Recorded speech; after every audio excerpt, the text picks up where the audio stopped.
Ladies and gentlemen, boys and girls, children of all ages, what is up, what is good? The King of Lightning here today, bringing you guys and gals, and you are not hallucinating, One Piece Chapter 931 review. Oh boy, oh man. It's been some time since the Kingu has done a One Piece review, and honestly, of course, it's my fault, obviously, but this year, 2019, we're going to try and be far more on point, far more consistent as a whole when it comes to reviews, when it comes to One Piece videos. And 2018 was a good year for me, honestly. But 2019, we can definitely do better. We can definitely do way better. And the main thing here is consistency. But this chapter deserves a review for sure. My man, Kuroashi, Vinsmoke, Stealth Black, Sanji. For the character stuff, yes. The character stuff for Sanji is strong. As a whole, when you think about Whole Cake Island and how much his character blossomed there and how much it grew there, and then looking at what happens now in Wano Kuni, the stuff in Wano Kuni with Sanji, I never thought that this was going to happen in Wano Kuni for Sanji, more like Elbaf, but here we are in Wano Kuni and it's happening with the raid suit. Wow. Like, this is going to be... Sanji. But the end of the chapter, a turn for the worse? Maybe not. But I can see it going in the wrong direction more than in the right direction. And in of itself, amnesia? We'll get to it later on in this review. But I just want to say, in the grand scheme of things, for reviews, we're back when it comes to One Piece reviews. But I can't show you guys any of the panels, because if I do, of course, the copyright strike. I got a few in past reviews for One Piece. But what I can say is definitely check out the VIZ. It is free. The VIZ is free for you guys to enjoy. And on top of that, there's a new app called Manga Plus, where they have all the chapters, I think, for free on Manga Plus, the app. It's a worldwide app where you can read all the stuff and content on the app. So go check out Manga Plus app and also check out the official VIZ release, because, of course, that's where you have the best translation, of course, the official translation. And, of course, the best quality as well, because it's paired with Japan. It comes out almost around the same time. It's some good quality stuff, clearly.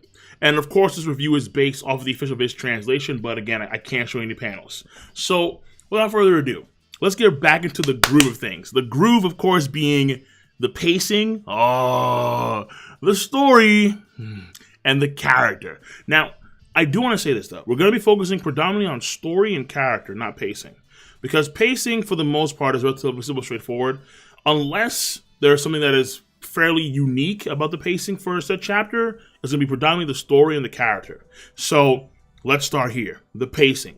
For this chapter, there are 3 parts, and that's really it. Simple, straightforward. Number 1, you have the stuff with Sanji, page 1. Number 2, you have Robin and the Oni Wabanshu. And then number 3, you have Tony Chopper, Okiku, Otama, Momo, and Big Mom. Big Mom Charlotte Lilin, Yonko of the Sea on the shores of Kuri. So, let's start here. The story. For this chapter, there are 7 elements when it comes to the story. 7 elements. So, here we go. Boom. 7. So, number 1 for story is going to be Germa 66. Germa 66. Now, this is interesting, because this also ties for Sanji's character as well. They're kind of paired in this sense, but we'll get the character later on in the video. For story, we find out that, from Law, we find out that the character Stealth Black has always existed, apparently, in the Sora Warrior of the Sea comics that were in the World Economic Time, the comic strip. This is fascinating because when you think about Germa and you think about how their numbers are organized, in the comic strip, you have Judge, the head guy, and then you have 0, Reiju, you have 1, Ichiji, 2, Niji, and you have 4, Yonji. 0, 1, 2, and 4. Where's 3? Well, 3 has apparently always existed in the comic strip, and that 3 is essentially Sanji. But the ability of 3 is to become invisible, stealth black. And it's synonymous with Sanji and how they view Sanji from the standpoint of a family, where they don't see Sanji as Germa.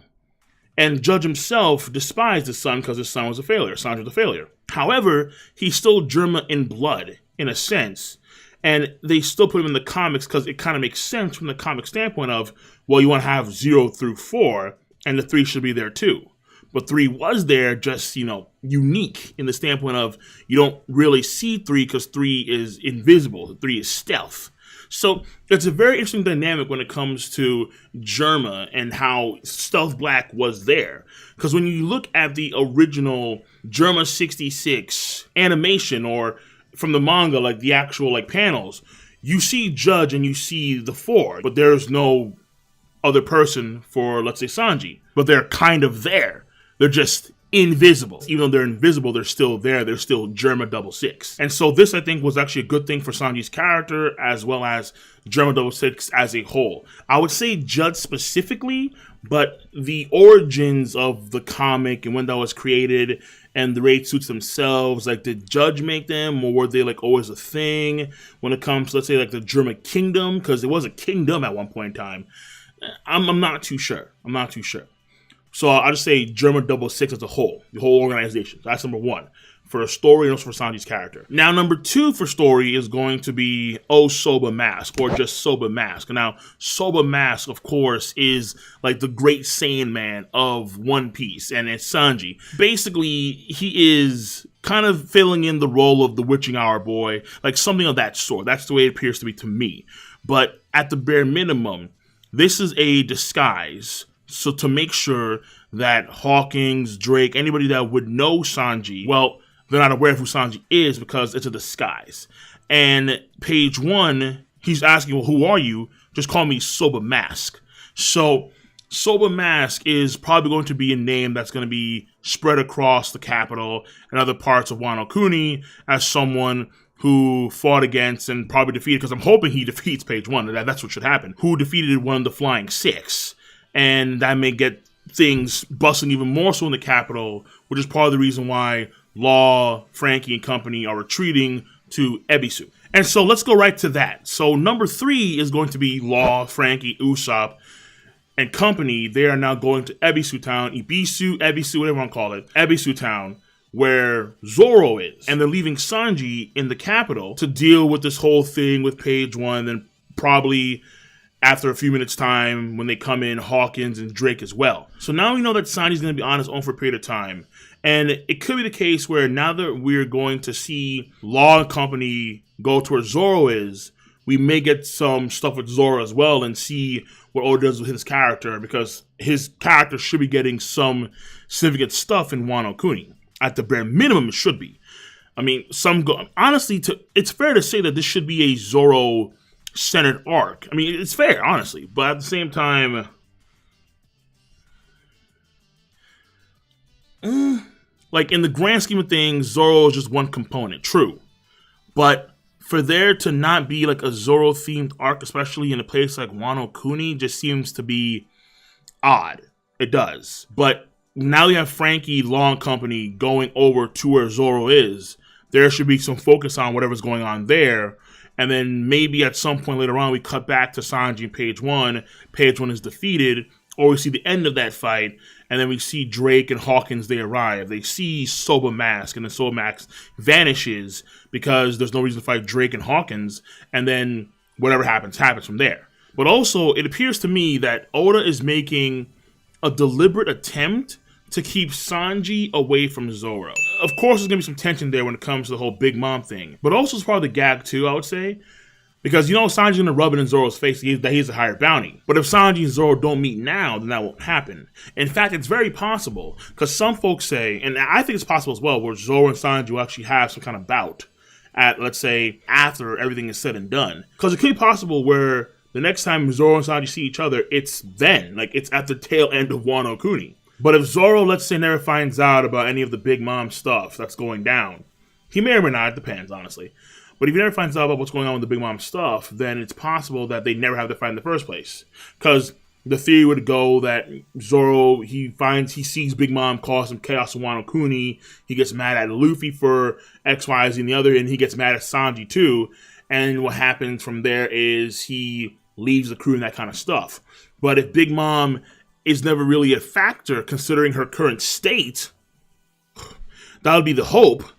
Or if she's an ally, then Zoro definitely wouldn't, rag on Luffy and company because, well, Big Mom is an ally now. Oh, God. Again, we'll get to that later. Then the only thing here would be Sanji couldn't rub it in Zoro's face that he has a higher bounty than Zoro. So by the time Sanji and Zoro meet again, either Zoro will have a higher bounty than Sanji, or they'll be around equal. That's my take on that right now. So once again, for number 3 for story, it is Law, Frankie, Usopp going to Ebisu Town. They're leaving Sanji here to deal with all this stuff, and they're going to be meeting with Zoro, of course, in Ebisu Town. Now, number 4 for story is the ancient Zoan stuff, and it's relatively simple. This is what Law says in the VIZ translation of the chapter. This is right after page 1 sends Sanji flying through like a bunch of buildings. Frankie and Usopp are stunned when they see that, and then Law says, those ancient types, and I quote, those ancient types don't mess around. So what Law is implying here, at least to me, is the ancient Zoans from base, meaning from jump, have superior offensive and possibly defensive capabilities than the rest of the other Zoans. So regular modern day animal based Zoans. So a cougar, a leopard, turtle, buffalo, whatever, have lower offensive and defensive capabilities than a Spinosaurus, a T-Rex, a Velociraptor, whatever, a mammoth. That is ancient as well. You could make the assumption that that was the case, but now Law is indirectly confirming that yes, this is the case where the ancient types, they don't mess around like, let's say, the other Zoans. Like, even though the Zoan fruit is a general stat buff for all your physical stats, the ancient types is a way better buff than, let's say, an average day carnivorous or herbivore Zoan-based fruit. So it makes you wonder if there's like an awakened ancient type. We saw what happened with the impelled down jailers, the Minotaurus Company. They were awakened, Zoans, but they were like a cow, a zebra, like basic, very basic stuff. So if you could have like an awakened Zoan Spinosaurus, or like an awakened Zoan Velociraptor, or an awakened Zoan Pterodon, that must be, whoa, the power of that would be astronomical. They could possibly like recover from wounds like right then and there. Like, I do wonder how powerful an ancient awakened Zoan would be. Now, I don't give any of the Drake fanboys any, all I gotta say is Big Father, and I'm calling it a day, alright? I'm gonna call it a day, alright? So, number 4 is the ancient type Zoan Devil Fruit, and how they probably have a stronger stat buff than the rest of the Zoans from jump. Number 5 for story, which also ties into character as well, is the introduction of the Oni Bawan Shu, or the Oni Waban group as that. Rurouni Kenshin. If you haven't seen that series, you have to. If you have not seen Rurouni Kenshin, Ichiro worked for the author of Rurouni Kenshin. If you've not seen or read Rurouni Kenshin, you must. It is outstanding. Rurouni Kenshin, Oni Waban group, Oni Waban Shu in one piece, and I quote, the Shogun of Wano's personal ninja force. So these are Orochi's main dudes and girls as well. And there's a whole host of cats that we see. A lot of them model like gods. Like we have one guy that looks like Raijin, one guy that looks like Fuijin, who also looks like Bowman Luffy, a big guy on the ceiling, and they're all surrounding Robin. And it's like, oh, Nico Robin, how's it going to work? Now, what I love to see is Nico Robin escape through her ability, because she can do that. and if not escaped, then potentially she could take them down. Now, recall what she did to Hakuba. Hakuba was a very fast individual, but Nico Robin could subdue even his speed with her ability. So I'm hoping that this could set up something between Robin, Nami, because Nami's also a ninja as well, because that'd be kind of cool thing where like you have the ninja against like the quote-unquote ninja of Robin and Nami and so on and so forth, because I don't see these guys being too powerful. I really don't. They could be, but I don't know. Like, I don't think so. Kyoshiro is being hyped up to a certain extent, where even page 1 calls Kyoshiro boss. Okay, all right. So he's probably powerful, but there has to be other cats that are powerful as well when it comes to the Shogun. If anything, these guys could be at a moderate level where at least they're stronger than Urashima. Because keep in mind, Urashima was nothing compared to Luffy. But again, that's comparing to Luffy. Compare him to Nami or Brook or Frankie, Chopper. Like, Chopper, Frankie, Brook should be relatively fine, as well as Robin. But if these guys are superior than Urashima, since they are tasked with guarding the Shogun himself, they're his ninja force, well, these guys could be some solid competitors, either for the Straw Hats and maybe some of the pirates, or for the samurai. So Ashura Doji, Kinemon, Kanjo, whomever, Raizo, whomever. So, like, the only Wabanshu, I'm hoping I'm going to deliver pretty hard. It's the Robin fanboy in me. Like, maybe Oda will have Robin go against the Oniwaban, or at least escape him or something. Like, I don't know. But at the bare minimum, that's what's happening right now for story. She is in a bit of a pickle, and the Oniwaban they are introduced to the story, which ties in the character as well.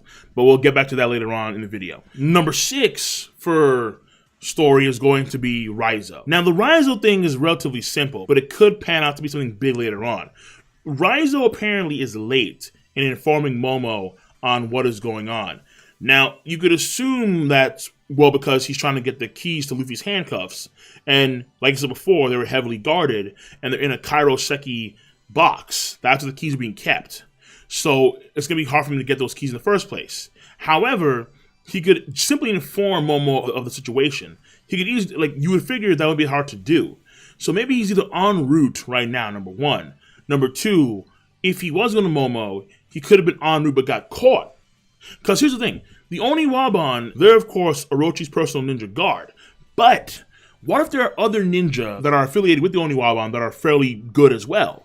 Maybe Raizo got caught. Maybe got jumped by other ninja en route to Momo. Now, of course, you would assume, well, they would then tell the Oniwaban leader, and then they would tell the Shogun himself, but maybe that's happening like right now, where he's engaged in combat against other ninja, swinging that sword. Or maybe they haven't realized that it's Raizo, because Raizo can probably mask himself using some kind of technique. The next thing could be, well, he's still trying to get the keys, but let's say something's gone wrong with that as well. Again, like, you have to wonder, why is Raizo late? It could be as simple as, well, he's on his way there right now, or it's because of the whole key thing where he's still trying to get the keys, but he's failed to do so for the time being. But it was daytime when he was talking to Luffy in the prison Udon, and now it's nighttime, and what we see what's happening with the whole thing with Momo's group. So I do wonder what's going on with Raizo and why is he late, but keep in mind that he is late. So that's number 6 for story, and number 7, the last component for story, is Big Mom. Now, Big Mom, Charlotte Lillen, the oh so magnanimous, the oh so stupendous, face flat on the dirt, on the sand, I should say. She is having a tough time. Apparently, King got a hard W, and in the process, Big Mom lost her memories of who she is and what she is. And amnesia. So Big Mom has temporary amnesia, and that is the final component for story. So everything else up until this point in time was fine.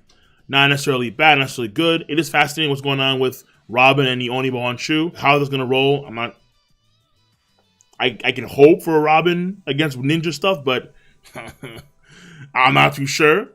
Considering how Oda has not treated Robin well when it comes to the standpoint of fights for a very, very, very, very, very long time. The Zoan stuff, all right, cool.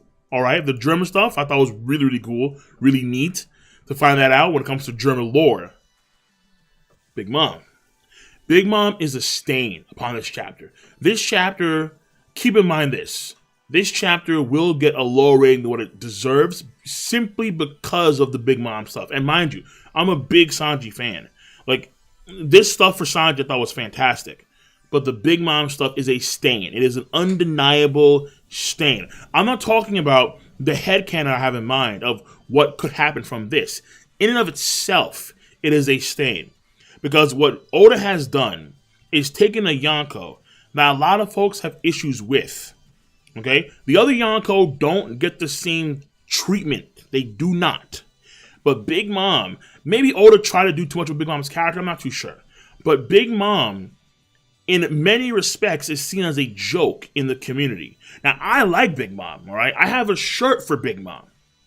But the reality is that Big Mom is on shaky ground on many fronts. She does not look good when she has her hunger issues. Even though she's beastly at times, in the grand scheme of it, she does not look good. She does not look good when you have Nami taking Zeus as a pet, one of her major homies that she uses for combat. She does not look good at all. And here we are again with Big Mom. The Big Mom pirates get, dare I say it? Oh, come on, man. I don't want to say. I just don't. I don't. They get thwarted by King. I'll use that word. I'm not going to use... Oh, man, dude. Oh, God. King does his duty, okay? And the ship is knocked down. Big Mom falls off the ship.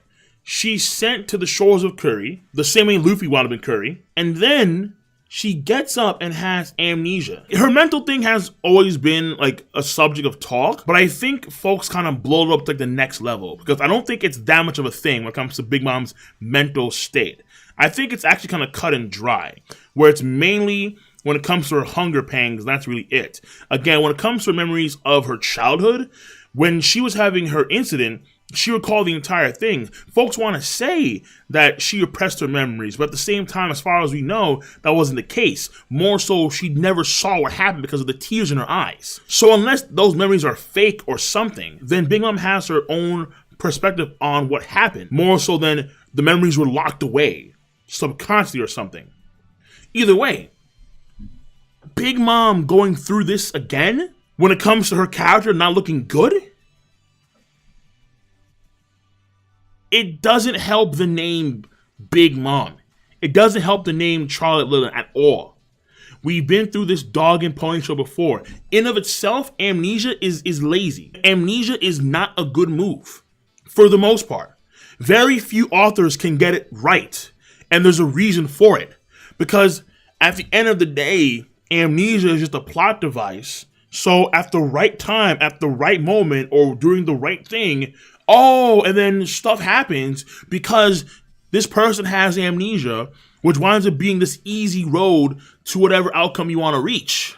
And instead of having the characters go through it an appropriate way, especially for a character on her level, not just of combat, but of importance to the overall story. Yonko innately are very important to the overall story, considering their weight in the most dangerous part of the world, the New World.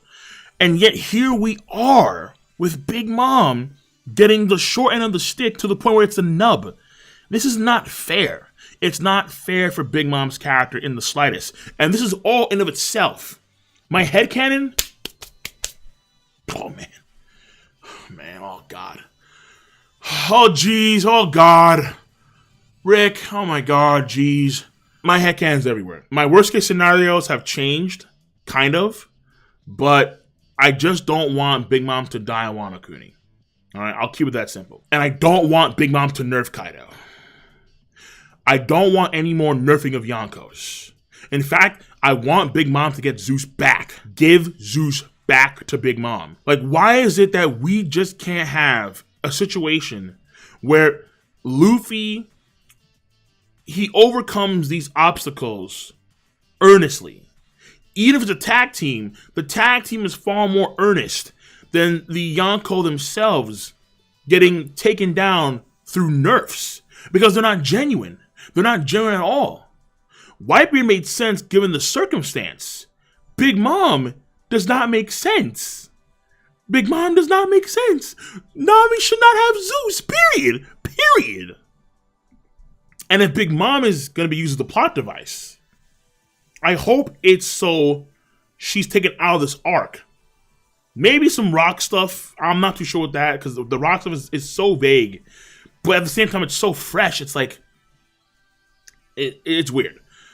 But for the sake of Big Mom's character, I really want this to lead to Elbaf in some way, shape, or form. Because that's where it should be for Big Mom, Elbaf. Wano Kuni, she just did for Luffy. And Zeus as well. Give her Zeus. Have something go down with Nami and Chopper, and then Big Mom's like, all right, you know, whatever. Because again, even if like they become an ally, how does that work when it comes to Jinbei? You know, like what happened to Jinbei? If Big Mom is in this state of amnesia, how does it affect Jinbei joining the crew full on later on? Like it's so. Understand, I am extraordinarily worried when it comes to what Oda is going to do for Big Mom, because what he does for Big Mom is pivotal for two arcs. This arc and the arc after this arc, which should be Elbaf or something of that sort, whenever Elbaf is. And then it's pivotal for at least 3 major characters: Luffy, Kaido, and Big Mom. And what he does with her could literally make or break all of these things. That includes Luffy. I'm not joking. That includes Luffy. This could ruin the whole process of becoming Pirate King. I'm not joking. I'm seriously not joking. Remember what Chin Zhao said. If you're going to become the Pirate King, do you think you have what it takes to surpass the Admirals, the Yonko, and Gold Roger himself? Surpass them. We're still at the point where Katakuri is still on shaky ground. Still on shaky ground. Of course it's still on shaky ground. I am worried. I am very, very worried. I'm not too sure if Luffy's going to come out of this prison with a buff because of all of the Kairoseki and then mining stuff he's doing in the prison. It'd be kind of odd to where if Luffy can come out of the prison and it's like some hyperbolic time chamber stuff, and then he goes from being one-shotted by Kaido to then being able to scrap with Kaido. That sounds weird. A lot of these power-ups are going to be lame, or they're going to be like, what the hell, again with this? So Oda may be thinking to himself, okay, fine, so let me have Big Mom come in there. Like, no. That's even worse. I would rather the power-ups. I would rather Gear 4 Nightmare Shadow Bound Man Tarot card with Hawking's Luffy than you ruin Big Mom's character for the sake of nerfing her and Kaido. No, do not do that. That's my head. Like, again, that's like the tip of the iceberg of my headcanon. But in of itself, no. The amnesia thing we saw with Sabo before, it was just super convenient. Instead of like having some deeper thing with Sabo where Sabo wanted to go, but let's say Dragon stopped Sabo. No, you can't go, Sabo. You can't. For something of that sort. Instead of having something deeper when it came to Sabo, amnesia. He forgot. It makes sense. Okay, fine, it makes sense. But my God, that's one hell of a cop out. That's one hell of a cop out. And now Big Mom, it's like, ooh, no, not again, not again. Just, will it make sense? Maybe. Hopefully. But will it be good? That is the question I leave on your minds right now. Will it be good? And I can only hope. And if Big Mom and Kaido die this arc,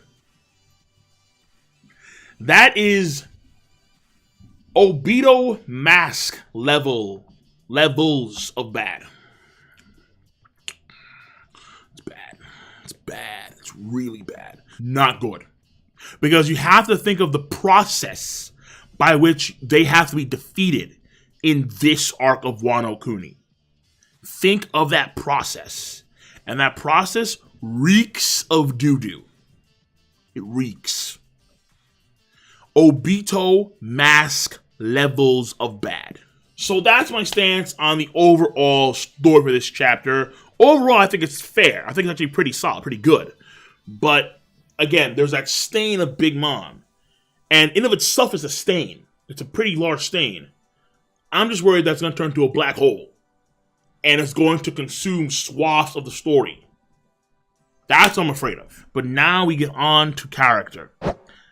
We move on from the darkness into the light. Where there is darkness, there is light. A golden, bright light with blonde hair and a spiraled eyebrow. And that light has a name. And that name is Kuroashi Vinsmoke Stealth Black Sanji. And it is a bright and blazing light, illuminating the darkness, illuminating the void, and warming the entire area in its bosom. Sanji. Now, we touched upon the Sanji stuff for character a bit in the previous part of this review when it comes to the Germa stuff. And to also elaborate on that even more a little bit, when it comes to the race itself, character-wise, that is a combat buff for sure. His durability has upped significantly. He got sent flying through like 8 or 9 buildings, and he's barely hurt. It's gone from like 100% to 99.8. He felt a little pain. That's an incredible buff when it comes to durability, as well as endurance, of course, as well. On top of that, movement-wise, he's buffed as well.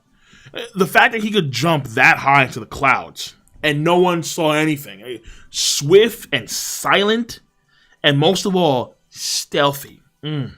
So he jumped that high, came down so hard, and then, on top of all of that, this dude, Sanji, has stealth. He has attained one of his dreams that he's always wanted, the ability to become invisible, to stealth, to peep in the girls' bathroom. But it is so bittersweet, knowing that this is a power that he has because of his cursed family, Germa 66. A power that he got because of their tech. And he despises his blood family for clear, obvious reasons. They deserve every bit of his hatred towards them. And yet he has to overcome that hatred and overcome his pride so he can slap on that rage suit and help out those in need. His friends, the mission itself, and those in this area right now being terrorized by Page 1. From a combat standpoint, he gets a big buff, and now there's a possibility that he's ready for commanders. And he is fighting Page 1, but right now it's not really hard on Sanji at all. And it could get hard for him later on with Page 1, because Page 1 should be around like a Daifuku or Oven. Like, the way I see it is this. Think of a third commander and think of Oven. Or Daifuku. Like, would it be a wash? Could Cracker easily defeat Oven or Daifuku? I'm not too sure. I don't think so at all. Like, I don't think it'd be an easy fight. I don't think Diamond Jozu could wash Vista. I don't think Diamond Jozu could just take out Vista with ease at all. And Jozu's top 3 in that crew. Could Marco easily take out Vista? I'm not too sure. I don't think so. Like, even though Marco's stronger than Jozu, I would say, I don't think he's beating Vista that easy. Even though he's a few ranks below Marco. So, Page 1, if Sanji can handle Page 1 relatively easily with a few, let's say a few more attacks, then he might be ready for commander. Honestly, he could be ready for a third commander, or even let's say a second commander, like Queen. But would it be a one-on-one fight? Would that make sense? I'm not too sure. It depends on if he can utilize the raid suit even more and learn more skills with stealth. Because mind you, when you look at, let's say, Niji or Ichiji, they could use their abilities in more ways than one. Sparking red, we saw him utilize it to, let's say, punch Katakuri in half in an explosion. But then on top of that, he created these weird energy orbs that could pierce through oven. When it came to Neji, he had the Dengeki Blue Rush kind of stuff. But then on top of that, he also had a light speed sword. So you can utilize the powers in more ways than one when it comes to the Raid suit. So stealth that he has now is just the main component of his suit. There could be things where, like, let's say he could stealth his sound, his scent, stuff like that. That'd be kind of crazy, honestly. Maybe he can make things around him stealth as well. One has to wonder, if Neji and Yonji can do multiple things with their suit, I don't see why Sanji can't either. So there's a chance here where for Sanji, he'll have two elements of his power scheme, like fully fleshed out come EOS. The Raid suit stuff and then his base power stuff. So the fire stuff, Hell's Memories, Anti-Mana Kick Course, all that kind of good stuff. And then he'll have the Raid suit stuff where it'll be its own unique power pool, like an RPG. That'd be nasty.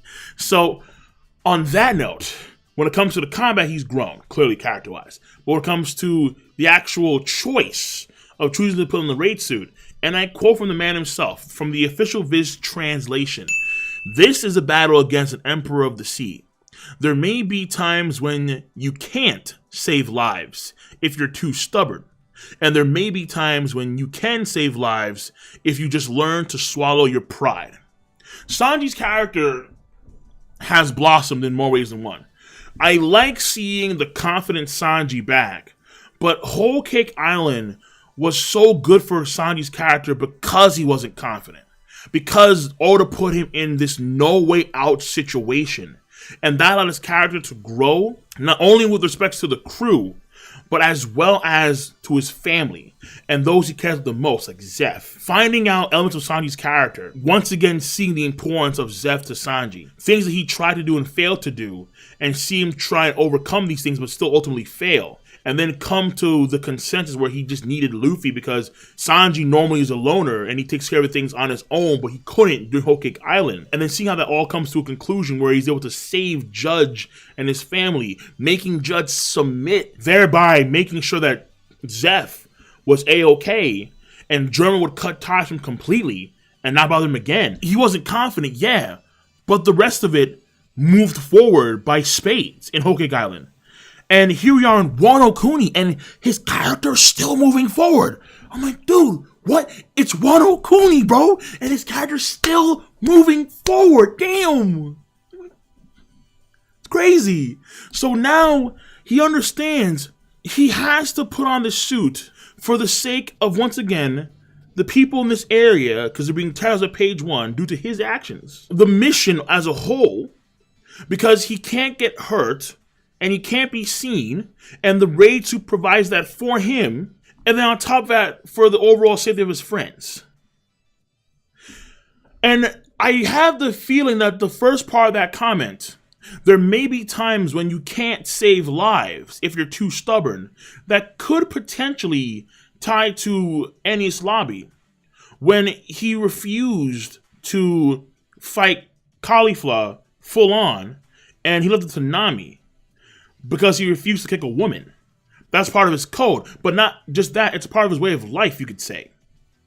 That is something that his foster father, Zeph, ingrained into him.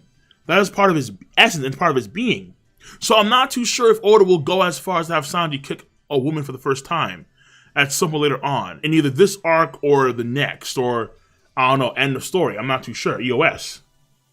But Sanji could be contemplating that as well, when it comes to the future of not himself per se, but of his friends. To where if they're going to continue to fight against Yonko, he may have to do things that completely break his code and his way of life. Like, this is well beyond, oh, okay, well, my dream. This is his way of life. For better or for worse, breaking that in some cases can be far, far harder, depending on how you lived your life and what codes you have and so on and so forth. Like, there's so many options there. There's so many options there when it comes to Sanji. But for the time being, he's always had this identity issue when it comes to him and Germa, which probably is why he has more character depth than most of the characters in the Strat crew. But now, seeing him overcome that to an extent, to where he's willing to put on that Raid suit and overcome a hurdle understanding that he has to do this for the betterment of everybody else. And he's willing to overcome that Germa situation with his pride.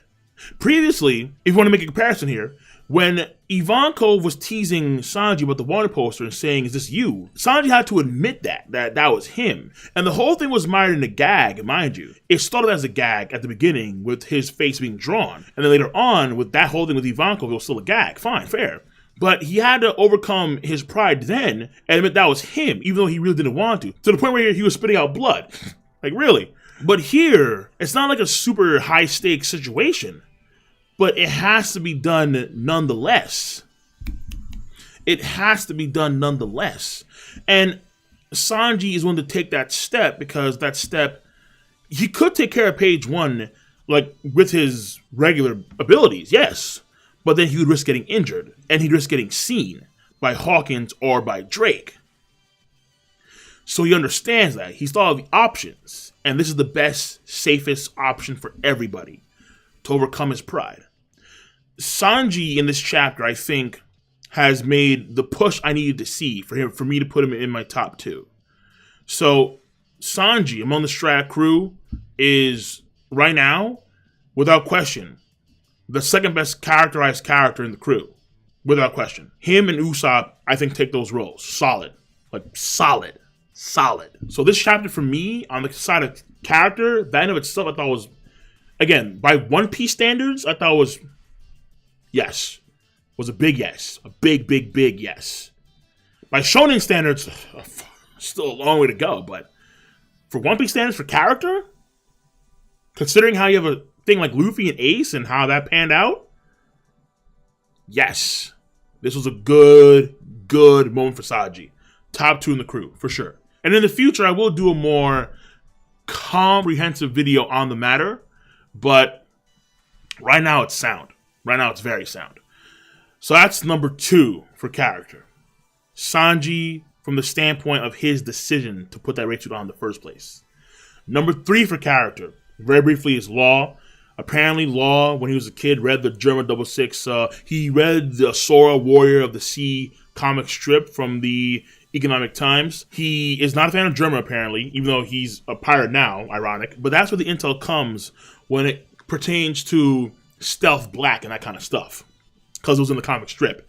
And Law is apparently a big comic guy. All right, cool. Thumbs up for Law. So that's number 3 when it comes to character. Number 4 when it comes to character is Page 1. Page 1 has a hybrid form. He may have armor haki on his arms, but it's not glistening. It's not shining like armor haki. So it couldn't be, not too sure there. But I'm leaving that option open where it could still armor haki. And I think Page 1 himself does have a pretty nice design. I like the P and the 1 on the forearm and then the H in the middle. I think it's pretty cool, honestly. And Page 1 is not a woman. Page 1 is a male. To wrap up the whole Page 1 thing for a character, just seeing his power in hybrid form and how the ancient Zoans kind of have this raw power and he's able to, hit Sanji that far when it comes to one attack. Okay, powerful guy. Flying 6 for a reason, clearly. And then finally, number 5 for character, we go all the way forward to the Oniba Wanshu, where the Oniba Wanshu, again, they're engaged with the Nico Robin. They may have some important characters in that group, but you have the introduction of the leader of that group, who is Fuguro Kuju, the leader of that group, who has a fairly tall head, and that has me thinking, of course, that's me thinking a lot about some people in space and some people with very long heads, but altogether, I don't think he will, honestly, because I'm not too sure. But either way, the person is fairly interesting when it comes to their design, and they are the Aoshi of Wano Kuni, the leader of the Oniwaban or the Oniwaban group. So, on that note, that is the chapter. That is number 5 for character. And the overall rating for this chapter, honestly, I was going to give it a 9, but with the Big Mom stuff, it's going down. Because the Big Mom stuff, I think, in of itself, it's too much of a dark stain. And it's unfortunate because this is like one of Sanji's, this is Sanji's chapter. It's a damn good chapter for Sanji. But then it ends off on such a... So, the final rating for this chapter is going to be an 8 out of 10.